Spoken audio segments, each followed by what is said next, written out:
Welcome to The Explainer. Today, we're diving into the World Economic Forum's latest report on global cybersecurity. And let me tell you, the big takeaway is that everything has changed. For any of you heading into leadership roles in policy, tech, or business, understanding this new reality isn't just a good idea, it's absolutely essential. All right, let's jump right in. The world of cybersecurity we all learned about, you can pretty much throw that map out the window.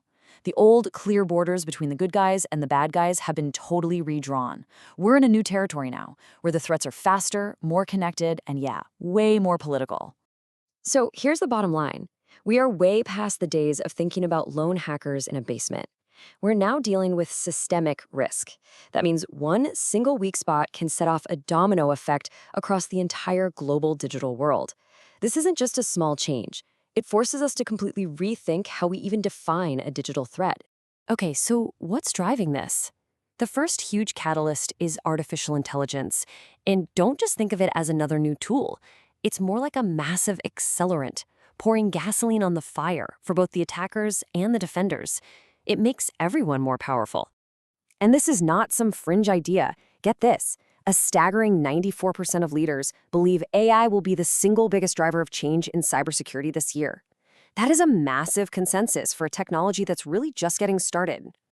And you can see organizations are scrambling to catch up. Look at this jump. The number of companies that actually have a process to assess AI security has nearly doubled in just 1 year, from 37% to 64%.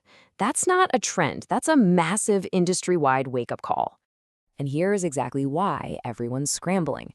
A full 87% of leaders now see AI-related vulnerabilities as the fastest-growing risk they face. We're talking about clever attacks that can trick an AI or even poison its data so it can't be trusted.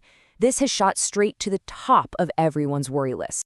So all of this sets the stage for a brand new kind of cyber arms race. On one side, you have AI giving attackers incredible new weapons, like super realistic deepfakes and phishing attacks on a scale we've never seen before. But on the other side, AI gives defenders the power to spot weird behavior and respond at machine speed. Both sides are getting stronger at the same time. Now let's move to the second catalyst, because this is where it gets even more complex. Geopolitics is no longer on the sidelines. It's now a central player in the cyber domain, turning technical problems into major international conflicts. Just think about this for a second. Nearly 2/3 of organizations are now building the threat of politically motivated cyber attacks, things like state-sponsored espionage, right into their main strategy. For any of you studying policy, the message is crystal clear. You cannot have a foreign policy without a cyber policy anymore. They are one and the same. And when you look through this geopolitical lens, you start to see these huge cracks forming around the world. I mean, just look at how differently countries feel about their own cyber defenses. It's a confident 84% in the Middle East and North Africa, but it plummets to just 13% in Latin America and the Caribbean. That's not a gap, that's a chasm. And that same inequality is happening in the private sector. The huge global companies, they're adapting fast. 70% of them are beefing up their intelligence on nation-state threats, while only 30% of smaller companies are doing the same. This just makes that divide between the prepared and the unprepared even wider. So, what happens when you mix all these forces together? What's the real-world impact? Well, you get a dangerous widening gap between the cyber haves and the have-nots. The report calls it a resilience gap. Now, on the surface, you might look at this and think things are getting better. The number of organizations saying their resilience is better than required has more than doubled. But that number is really hiding a much more complicated and honestly a much more worrying story underneath. And the first clue that something's off is this disconnect right at the top. CEOs and their security chiefs are literally worried about different things. CEOs are focused on fraud and AI, but their security teams are still fighting fires with ransomware and supply chain problems. When your leaders aren't on the same page, that's a huge strategic problem. This next part really shows that resilience gap in action. The organizations that are struggling the most, they're still stuck fighting internal battles. Their biggest challenges are a lack of money at 63% and not being able to find enough skilled people. But then you look at the most resilient organizations, and they've already moved on.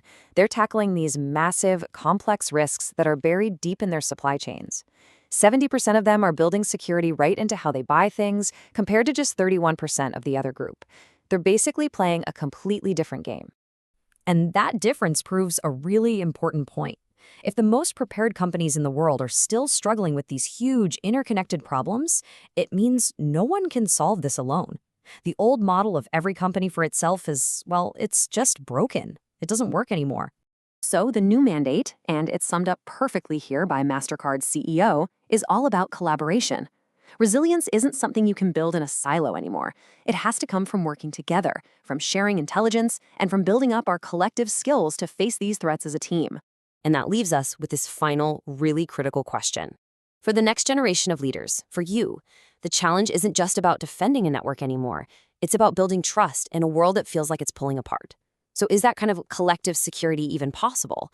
Or in a world as connected, is it simply inevitable? That's the big question you're going to have to answer.